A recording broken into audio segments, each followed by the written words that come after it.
Hello students, मैं दीपक चंद्रा। आज मैं परमुटेशन कॉम्बिनेशन का पार्ट 2 लेकर मैं आपके सामने प्रस्तुत हूँ। यह पार्ट काफ़ी इम्पॉर्टेंट है, इसलिए आप इस वीडियो के अंत तक बने रहेंगे ताकि आपको समझ में आ जाए। देखिए, आज मैं ये बताने जा रहा हूँ कि परमुटेशन और कॉम्बिनेशन में मूल रूप से अंतर क्या है। ऐसे यदि हम बात करें तो मैं कह सकता हूँ कि permutation and combination is nothing but it is the way of counting. Permutation और कॉम्बिनेशन कुछ भी नहीं है, लेकिन दोनों जो है वे ऑफ काउंटिंग है।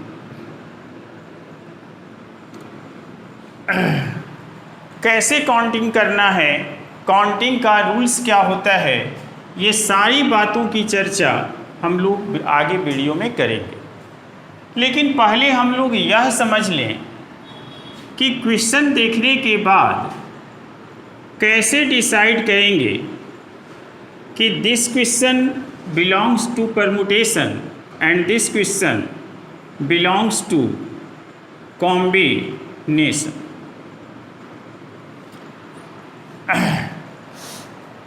देखिए, सबसे पहला अंतर तो ये है कि परमुटेशन को हम लोग n वस्तुओं का परमुटेशन r वस्तुओं को लेकर n डिफरेंट ऑब्जेक्ट्स का परमुटेशन है ना, r वस्तुओं को लेकर तो यदि बनाना हो तो इसे हम NPR से इंडिकेट करते हैं। इसका मतलब हुआ कि permutation of R objects out of N objects, ठीक है। और इसे हम लोग लिखते हैं factorial n upon factorial n minus r, ठीक है। और यदि आपको combination of r articles r objects out of n निकालना हो तो आप इसे डिनोट करेंगे NCR से, और इसका मतलब होता है factorial n upon factorial r into factorial n minus r। तो एक तो बेसिक दोनों में अंतर ये है कि दोनों का फार्मूला में अंतर है। अब कभी कभी छात्रों को ये कन्फ्यूजन हो जाता है कि दोनों फार्मूला सेम ही है, केवल कॉम्बिनेशन वाला में नीचे r का फैक्टोरियल ज़्यादा है। तो यदि आप इस कन्फ्यूजन को भी दूर करना चाहते हैं तो आप ऐसे समझें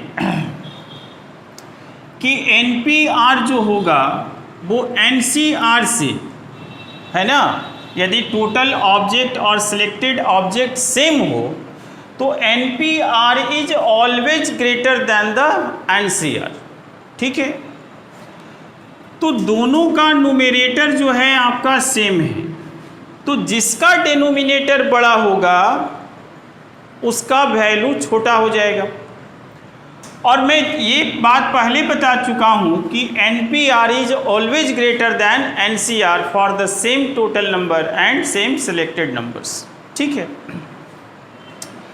तो आपको ये सोचना है कि इसे हम n माइनस r से डिवाइड करेंगे, मतलब इसे छोटा रखना है। तो छोटा रखने के लिए आपको बड़ा नंबर से डिवाइड करना होगा।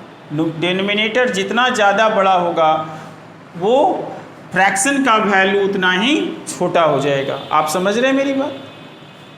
तो इसलिए जो है कि यहाँ पर आप याद रखेंगे कि NCR छोटा होता है, इसलिए इसका डिनोमिनेटर बड़ा होगा। इसका मतलब ये हुआ कि factorial r into n minus r factorial NCR में होगा, ठीक है। तो ये तो बात हुई पहली बात, फॉर्मूला डिफरेंस। दूसरी बात आप ये समझिए कि परमुटेशन का मतलब होता है अरेंजमेंट, ठीक है। और कॉम्बिनेशन का मतलब होता है सिलेक्शन। परमुटेशन का मतलब अरेंजमेंट और कॉम्बिनेशन का मतलब सिलेक्शन। तो यदि आपके सवाल में हाउ मेनी या हाउ मेनी वर्ड्स या how many numbers can be arranged शब्द आता है, कैन बी अरेंज्ड आता है, तो आप समझ जाइए कि this is the matter of permutation.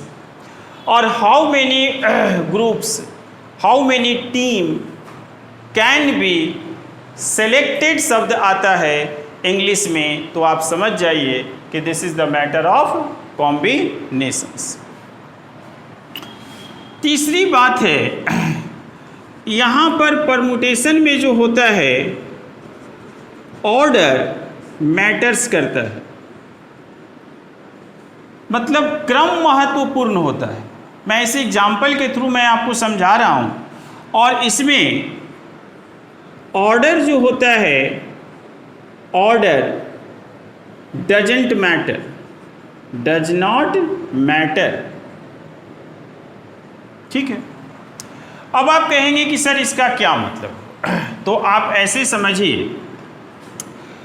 कि आप अरेंजमेंट का मतलब हुआ, सिलेक्शन का मतलब हुआ। मैं एक और अंतर पहले लिख लूँ, उसके बाद मैं सारी बातों पर आ रहा हूँ।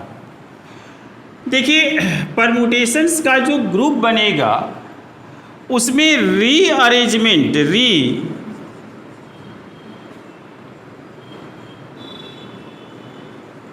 अरेंजमेंट पॉसिबल, रीअरेंजमेंट पॉसिबल है। लेकिन यहाँ जो आपका बनेगा ये इसमें री अरेंजमेंट डज नॉट पॉसिबल। अब इन चार बातों से आपको मैक्सिमम समझ में आ गया होगा कि what is the difference between combination and permutations. अब मैं आपको थोड़ा सा और क्लियर कर दूं। परमुटेशन में अरेंजमेंट शब्द आएगा, क्वेश्चन में कॉम्बिनेशन में सिलेक्शन आएगा, दिस इज क्लियर। यहाँ पर परमुटेशन में ऑर्डर मैटर्स करेगा और उसमें मैटर्स नहीं करेगा। जैसे इसका क्या मतलब हुआ, जैसे मान लीजिए कि यदि मैं ए बी सी डी 4 में व्यक्ति लूँ, यदि इनमें से तीन तीन का ग्रुप बनाना हो, तीन का क्या बनाना हो, ग्रुप बनाना हो, तो आप बताइए कि क्या ग्रुप को आप रीअरेंज कर सकते हैं? नहीं कर सकते हैं। जैसे मान लीजिए कि ए बी सी का ग्रुप और सी बी ए का ग्रुप और सी ए बी का ग्रुप, ये तीनों ग्रुप आपका अलग हो गया क्या? नहीं अलग हुआ। तो जैसे ही आपने ऑर्डर को चेंज किया तो ऑर्डर आपका मैटर किया? नहीं किया। तो जहाँ पर ऑर्डर मैटर ना करे दैट इज कॉम्बिनेशन, और जहाँ पर आपका ऑर्डर मैटर करे वो आपका कॉम्बिनेशन है। अब जैसे मान लीजिए कि यदि मैं नंबर्स ले लेता 1 2 3 4 और यदि मैं इसका ऑर्डर मैं चेंज कर दूं, जैसे 4 3 2 1, तो ये आपका ये 1234 और ये आपका 4321 हो जाएगा। तो इस केस में आपका ऑर्डर मैटर कर रहा है, इसीलिए this is the case of permutation. और जहाँ ऑर्डर मैटर ना करेगा that is the case of combinations. तो आपको सवाल जो दिया रहेगा आप उसमें देख लेंगे कि यहाँ पर जो ग्रुप बनाया जा रहा है क्या उसमें ऑर्डर मैटर कर रहा है। यदि ऑर्डर मैटर कर रहा है परमुटेशन। आपको ये देखना है कि क्या रीअरेंजमेंट पॉसिबल, यदि हाँ तो that is permutation, rearrangement not possible that is combinations. ठीक है। जैसे मान लीजिए कि यदि 10 लोग हैं और उसमें से 3-3 व्यक्तियों का यदि आपको टीम बनाना है तो आपको प्रत्येक जो टीम बनेगा उसमें ऑर्डर कोई मैटर नहीं करेगा, लेकिन प्रत्येक टीम का यदि पिक्चर लेना हो, फोटोग्राफ लेना हो, तो आपका वहाँ पर ऑर्डर मैटर करेगा। ABC का टीम और CAB का टीम बोथ आर सेम, लेकिन ABC का फोटो और CAB का फोटोग्राफ में दोनों में अंतर आ जाएगा, ऑर्डर का अंतर आ जाएगा। तो फोटोग्राफ लेने में ऑर्डर इफेक्टेड है, इसलिए फोटोग्राफ लेना परमुटेशन हो गया और टीम बनाना आपका कॉम्बिनेशंस हो गया। ठीक है, अब चलिए मैं कुछ सवाल मैं आपको बता दूं कि कभी कभी आपके एग्जाम में डायरेक्ट क्वेश्चन भी दे देता है कि find the value of 5p2 is equal to what, या आपको दे देगा कि 10c2 is equal to what. तो ऐसे प्रश्न को हम लोग अब फॉर्मूला से हम लोग बहुत आसानी से सॉल्व कर सकते हैं। तो ये आपका परमुटेशन है, तो यहाँ पर हम लोग फार्मूला होता है NPR बराबर होता है फैक्टोरियल n बटा फैक्टोरियल n माइनस r होता है। चूँकि परमुटेशन बड़ा होता है कॉम्बिनेशन से, इसलिए इसका डिनोमिनेटर उससे छोटा रहेगा। आपको ऐसा कॉन्सेप्ट बनाना है ताकि फार्मूला में कन्फ्यूजन ना हो। तो यहाँ पर यह 5p2 का मतलब हुआ फैक्टोरियल 5 अपॉन फैक्टोरियल 3, तो आप इसे 4 तक आप तोड़ दें और फैक्टोरियल 3 तो कट जाएगा, तो ये आपका आंसर आ जाएगा 20। ठीक है, और यदि यही चीज़ आपको 10c2 में निकालना है तो फार्मूला में नीचे क्या होगा, n माइनस आर होगा कि r into n minus R होगा। तो आपको याद रखना है कि दिस इज ए स्मॉलर, छोटा, और छोटा के लिए डिनोमिनेटर बड़ा करना होगा। मतलब आपका NCR फैक्टोरियल n बटा factorial r n minus r होगा। मतलब ये कि 10c2 का मतलब हुआ कि 10 अलग अलग वस्तुओं में से 2-2 व्यक्तियों का सिलेक्शन है ना। तो फैक्टोरियल 10 बटा फैक्टोरियल 2 इंटू फैक्टोरियल 8, तो इसे हम 9 तक ही तोड़ेंगे, 8 से आपका कट जाएगा। 10 into 9 into factorial 8 upon factorial 8 into factorial 2 का मतलब 1 इंटू 2 ही होगा, तो ये आपका कट जाएगा, ये 5 टाइम्स, और ये आपका 45 आपका आंसर आ जाएगा।